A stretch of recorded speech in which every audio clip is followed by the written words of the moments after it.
Hi friends, আজকে আমি তোমাদেরকে একটা দুর্দান্ত রেসিপি দেখাবো, যেটা হচ্ছে আলু দিয়ে পটাটো স্ন্যাক্স। তো চলো দেখে নেওয়া যাক।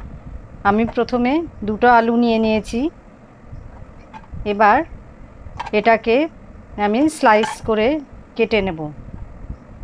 দেখো, এবার আলুটা একদম স্লাইস করে কেটে নিতে হবে। যতটা পাতলা করা যাবে ততই ভালো হবে আর কি।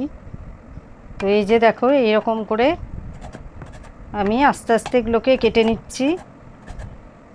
ভীষণ সুন্দর খেতে এই রেসিপিটা, তোমরা অবশ্যই বানিয়ে দেখবে। দুর্দান্ত রেসিপি, বাচ্চা থেকে বড় সবাই ভীষণ পছন্দ করবে। আর আলু তো সবসময়ই বাড়িতেই থাকে, ঘরে আলু সবসময়তেই থাকে, তোমরা যখন খুশি এটা বানিয়ে নিতে পারবে। এই যে এইভাবে স্লাইস করে কেটে নিতে হবে। এরপর আমি বাটিতে নিয়ে নিয়েছি জল। জলের মধ্যে এই স্লাইসগুলোকে দিয়ে খুব ভালো করে ধুয়ে নিতে হবে। এবার এগুলোকে খুব ভালো করে ধুয়ে আর একটা বাটিতে রেখে দিতে হবে। এই যে দেখো, আমি খুব ভালো করে ধুয়ে নিচ্ছি। এটা প্লেন জলেই ধুতে হবে, প্লেন ঠান্ডা জলে ধুয়ে নিচ্ছি। এবার আমি তুলে নেব, জল ঝরিয়ে তুলে নিচ্ছি। এগুলোকে এবার জল ঝরিয়ে আমি তুলে নিচ্ছি।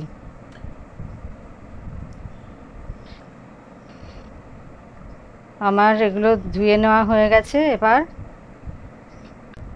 এই স্লাইসগুলোকে আমি পরপর একটা যে কোনো পটের ওপর তোমরা রাখতে পারো। এইভাবে সমস্ত আলু স্লাইসগুলোকে রাখতে হবে।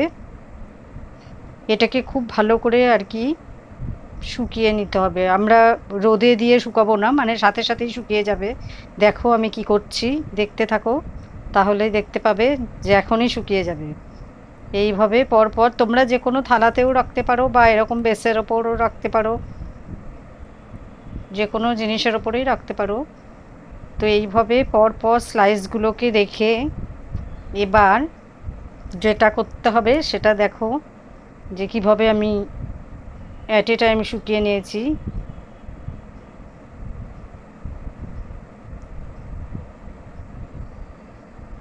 স্লাইসগুলোকে নিয়ে এইবার নিয়ে নিয়েছি আমি একটা টিস্যু পেপার। এই টিস্যু পেপারটা এর ওপরে দিলে সমস্ত জল টেনে নেবে এবং স্লাইসগুলো খুব তাড়াতাড়ি শুকিয়ে যাবে। দেখো, জলগুলো দেখছো খুব তাড়াতাড়ি টেনে নিচ্ছে। টিস্যু পেপার দিয়ে সমস্ত জল ওই স্লাইসের গা থেকে মুছে নিতে হবে, তাহলেই তাড়াতাড়ি শুকিয়ে যাবে। এবার আমি স্লাইসগুলোকে উল্টে দিচ্ছি, কেননা উল্টো দিকেও জল আছে, সেই জন্য। এই পটাটো স্লাইসগুলো একটুও জল জলে থাকা চলবে না, একদম শুকনো হলে তবেই কিন্তু ফ্রাইটা খুব সুন্দর হবে। ফ্রাইটা ভীষণই সুন্দর খেতে, তোমরা অবশ্যই বানিয়ে দেখবে। আর কেমন লাগলো সেটাও জানাবে, খেয়ে কেমন লাগলো সেটা। তো এইভাবে আমি এগুলোকে শুকিয়ে নিচ্ছি টিস্যু পেপারের সাহায্যে। সমস্ত মুছে নেওয়া হয়ে গেছে, আর জল নেই, একদম পুরোপুরি শুকিয়ে গেছে এগুলো। এবার যেটা করব সেটা আমি নিয়ে নিয়েছি কয়েকটা টুথপিক। এই যে টুথপিকের মধ্যে গোল গোল করে আলুগুলোকে এরকম ফোল্ড করে একটা রাউন্ড করে একটা করে টুথপিক আমি ওর মধ্যে দিয়ে দিয়েছি। দেখছো, এইভাবে প্রতিটা আলু করে নিতে হবে।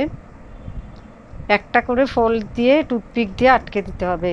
দেখতে অপূর্ব লাগবে এবং খেতে তো ভালো লাগবেই। দেখো তোমরা আমি কিভাবে করে নিচ্ছি। ঠিক এইভাবেই একটা ফোল্ড দুটো ফোল্ড দিতে হবে আর কি, মানে যাতে রাউন্ড হয় শেপটা, সেইভাবে দিয়ে তোমরা টুথপিকটা দেবে। টুথপিকটা ভেতর দিয়ে গেঁথে দিতে হবে। দেখো যেভাবে আমি করছি এইভাবে প্রতিটা স্লাইস আমি করে নিচ্ছি। ভীষণ সুন্দর দেখতে লাগছিল। সমস্ত টুথপিক দেওয়ার পর দেখতে খুব সুন্দর লাগছিল এটা।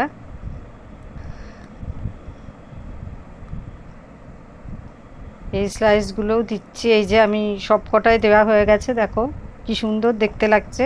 এগুলো এখন ফ্রাই করে নেব। এবার কড়াইয়ে দিয়ে দিয়েছি রিফাইন্ড অয়েল। একটু বেশি করেই দিতে হবে, তাহলে ফ্রাইটা বেশ ভালো হবে। এবার এটা হিট হয়ে গেলে, মানে তেলটা গরম হয়ে গেলে, ওর মধ্যে আমি ওগুলো স্লাইস করে রাখা এগুলো দিয়ে দেব। টুথপিক দিয়ে রাখা যেগুলো করে রেখেছি আর কি রাউন্ড, সেগুলো দিয়ে দেবো। দেখো দিয়ে দিচ্ছি। এগুলো কিন্তু একসাথে ছাড়লে হবে না, একটা একটা করে দিতে হবে, কেননা একসাথে ছাড়লে খুলে যেতে পারে বা ভেঙে যেতে পারে। সেই জন্য আমি একটা একটা করেই দেব।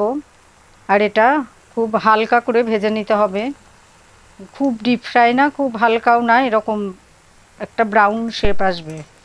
তো দেখো ব্রাউন কালার হবে। এই যে আমি তুলে নিচ্ছি এগুলো। একটা তো আমার বেশি হয়ে গেছে আর কি ভাজা, এবার আরও কয়েকটা দিয়ে দিয়েছি। ব্যাস, এবার নামিয়ে নিয়েছি একটা বোলের মধ্যে। এবার যেটা করতে হবে সেটা হলো এর মধ্যে আমি দিয়ে দেব বিট নুন।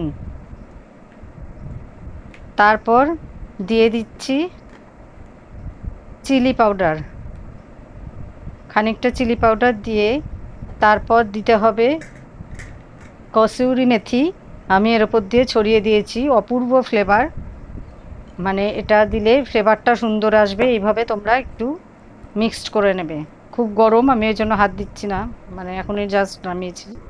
তো দেখো এই যে মিক্সড করার পর ঠিক এই রকম দেখতে লাগছে।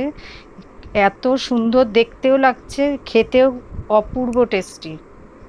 তোমরা অবশ্যই বাড়িতে বানাবে, কেমন লাগলো জানাবে।